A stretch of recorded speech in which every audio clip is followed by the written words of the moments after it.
వీటితో పాటు ఇవేమో గతంలో ఇచ్చిన టోటల్ ఉద్యోగాలు, అదే మాదిరిగా ఇప్పుడు రేవంత్ రెడ్డి చెప్పిన ఉద్యోగాలకు సంబంధించింది. ప్రైవేట్ రంగం ఉద్యోగాలు కూడా తెలంగాణ యువతకే పెద్ద ఎత్తున తీసుకొచ్చింది కేసీఆర్ గారి ప్రభుత్వం. మొత్తం 9.5 ఏళ్లలో కొత్త రాష్ట్రం అయినప్పటికీ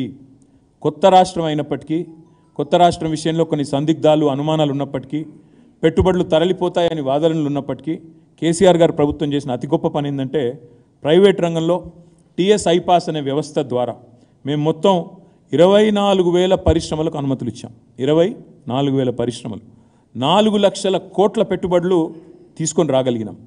24,000 పరిశ్రమలకు అనుమతులు ఇచ్చి 4 లక్షల కోట్ల పెట్టుబడులు తీసుకొచ్చి 24 లక్షల ఉద్యోగాలు ప్రత్యక్షంగా ఉపాధికి అవకాశాలు సృష్టించగలిగాము.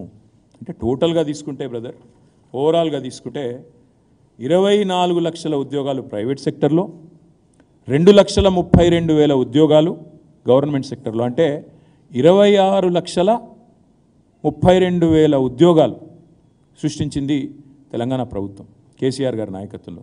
నేను ఒక్కటే అడుగుతా ఉన్నా, నేను ఎన్నికల సందర్భంగా అడిగాను, సరే ఆ రణగుణ ధ్వనిలో చాలామందికి వినబడలేదు.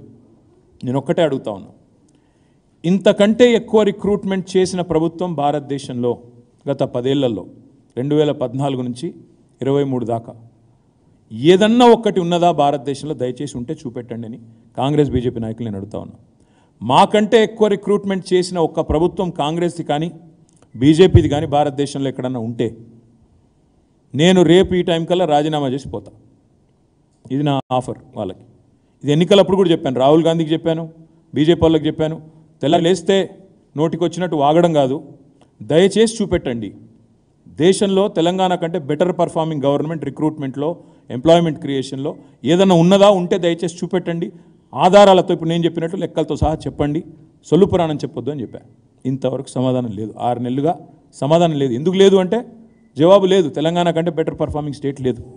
ఇదంతా నేను ఎందుకు చెప్తా ఉన్నా అంటే తెలంగాణ యువత ఆనాడు సోషల్ మీడియాలో, అదేవిధంగా ఇతరత్ర మీడియాల్లో జరిగిన దాడి, ప్రత్యర్థులు చేసిన దుష్ప్రచారం, ఏదో సామెత చెప్తారు తెలంగాణలో, నిజం కడప దాటే లోపల అబద్ధం ఊరంతా తిరిగి వస్తుందని. ఈ నిజాలన్నీ మీ దగ్గర చేరే లోపలనే ఎత్తి నిండా అబద్ధాలు ఏదైతే నింపి పెట్టినారో దానివల్ల ఇవాళ తెలంగాణ కుంటుపడుతుంది. బాధ ఎక్కడ అనిపిస్తుంది అంటే, మాకు ఇబ్బంది ఎక్కడ అనిపిస్తుంది అంటే, ఇవాళ ఈ ప్రభుత్వం వచ్చినాక, ఈ రేవంత్ రెడ్డి ప్రభుత్వం వచ్చినాక ఎన్ని మోసాలు, 1 కాదు 2 కాదు. ఏమన్నాడు రేవంత్ రెడ్డి?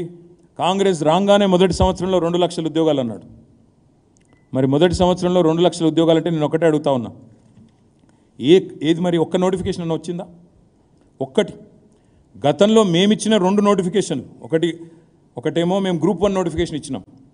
ఇస్తే ఎంత గొప్పవాడు ఈ ప్రభుత్వం, ఈ రేవంత్ రెడ్డి అంటే, ఈ కాంగ్రెస్ ప్రభుత్వం ఎంత గొప్పదంటే, ఆనాడు మేము 503 పోస్టులతో గ్రూప్ 1 నోటిఫికేషన్ ఇచ్చినాం. ఇస్తే దాన్ని రద్దు చేసిండు రాగానే. మేము పోనీ ఇంకొక 2,000 పోస్టులు లేకపోతే ఇంకో 500 పోస్టులు యాడ్ చేస్తాడేమో అనుకున్నాం. ఏం చేసిండు ఈయన? 60 పోస్టులు యాడ్ చేసిండు. 503కు 60 కలిపి అది నోటిఫికేషన్ ఇచ్చి, నేను నోటిఫికేషన్ ఇచ్చిన గ్రూప్ 1 అంటే మేము ఇచ్చిన దానికి కలిపింది ఒక 60 పోస్టులు. రెండోది, బీఆర్ఎస్ ప్రభుత్వం ఉన్నప్పుడు మేము ఆల్రెడీ డిఎస్సి ద్వారా 20,000 పైచిలకు రిక్రూట్మెంట్, 28,534 పోస్టులు మేము రిక్రూట్మెంట్ చేసినాం. ఈయనప్పుడు లొలిపెట్టిండు రేవంత్ రెడ్డి. ఏమన్నాడు? మెగా డిఎస్సి వేస్తా. మొదటి క్యాబినెట్లోనే మెగా డిఎస్సి 50,000 టీచర్ పోస్టులు ఖాళీ ఉన్నాయి, ఫస్ట్ క్యాబినెట్లో వేస్తా అన్నాడు మెగా డిఎస్సి. మరి నేను అడుగుతున్నా రేవంత్ రెడ్డిని, కాంగ్రెస్ ప్రభుత్వాన్ని, గ్రాడ్యుయేట్లను ఆలోచించమని కూడా కోరుతా ఉన్నా.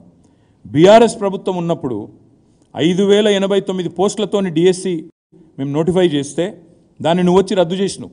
మేము అనుకున్నాం నువ్వు చెప్పినట్టు మరి 50,000 ఉద్యోగాలతోని డిఎస్సి ఇస్తావేమో అనుకున్నాం. నువ్వేం చేసినావు మరి? మేము ఇచ్చిన 5,089కి అదనంగా 5,913 కలిపి 11,000 ఉద్యోగాలతో కొత్త నోటిఫికేషన్ ఇచ్చినాడు. అంటే ఒక్కటి కొత్త నోటిఫికేషన్ లేదు.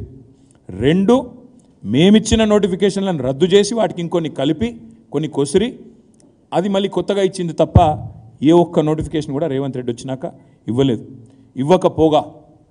ఇవ్వకపోగా 2 లక్షల ఉద్యోగాలని చెప్పిన మాటను తుంగలో దక్కే విధంగా జాబ్ క్యాలెండర్ అన్నాడు. ఇంతవరకు అది అతి లేదు, గతి లేదు.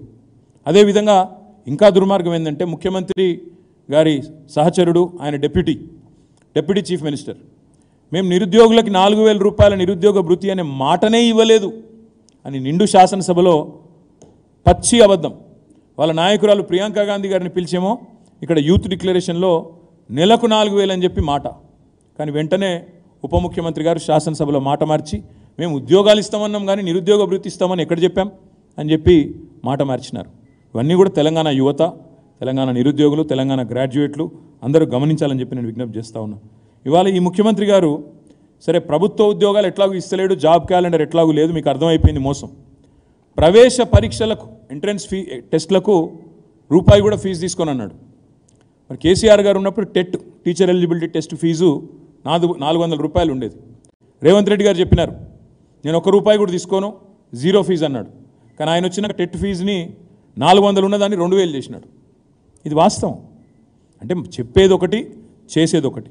ఈ అన్నింటికి మించిన దారుణమైన వ్యవహారం ఏంటంటే, బాధ ఎక్కడ అనిపిస్తుంది అంటే, మేము కష్టపడి తెచ్చిన ప్రైవేట్ సెక్టర్లో తెచ్చిన పరిశ్రమలు ఇవాళ వాటికి కూడా పాతరేస్తూ ఉన్నాడు ఈ ముఖ్యమంత్రి, ఈ ప్రభుత్వం. అక్కడ బాధ అనిపిస్తున్నది. ఫార్మా సిటీ పేరిట 12,000 ఎకరాల్లో అద్భుతంగా భారతదేశంలో కాదు ప్రపంచంలో అతిపెద్ద ఫార్మా క్లస్టర్ పెట్టి ఒక 5 లక్షల ఉద్యోగాలు, ప్రత్యక్షంగా పరోక్షంగా 5 లక్షల ఉద్యోగాల సృష్టికి మొత్తం రంగమంతా సిద్ధం చేస్తే ఈయన వచ్చి ఫార్మాసిటీ రద్దు అన్నాడు. అక్కడ రియల్ ఎస్టేట్ చేస్తారట, ఫార్మాసిటీ రద్దు చేసి రియల్ ఎస్టేట్ చేస్తా అని చెప్పి ఈ ముఖ్యమంత్రి చెప్తా ఉన్నాడు. ఇంకా దారుణం,